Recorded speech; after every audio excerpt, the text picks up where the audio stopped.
Yo, what's up mga kabirada? Sa videong ito ay mayroon tayong isang netizen na magbahagi sa kanyang opinyon tungkol sa mga biyaheng Bohol to Davao vice versa at itong Dumaguete to Bohol vice versa.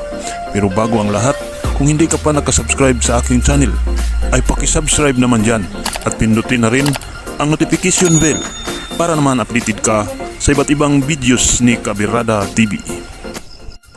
Sir, magandang hapon po. Kunting abala lang po sir ha. May itatanong lang ako saglit.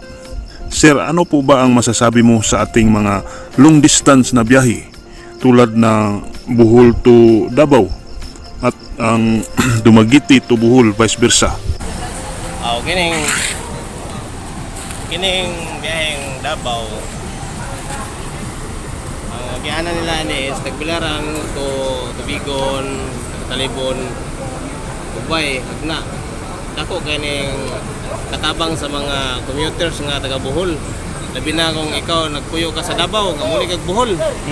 Ang imong mga kargamento, di na ka maghago og kuan ba kanang gitawag og transport ba? Kay gikan sa Davao, karga naman nimo dire.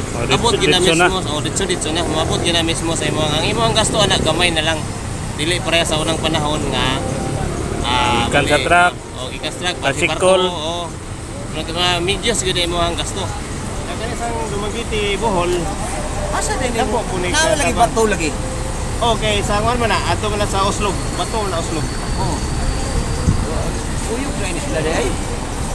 Ano pong Dumaguete na to karon nga bagong biyahe sa series store. Man po na. Usa po nang dako kayong katabang sa mga bulanon nga to sa Dumaguete. Ang ilang biyahe ditso na. Kung unsay na mga karga nga gikan sa Dumaguete, mo na gitawag og direct biyahe.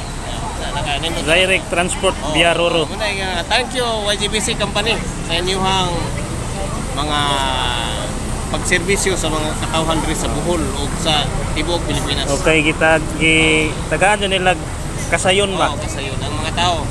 Ilang ipangitaan gyud og pamaagi ang mga bulanon o mga ubang mga tao diri sa Pilipinas nga sayon na ang ilang pagbiyahe. Okay, daghang salamat. Salamat sir. God bless YGBC company.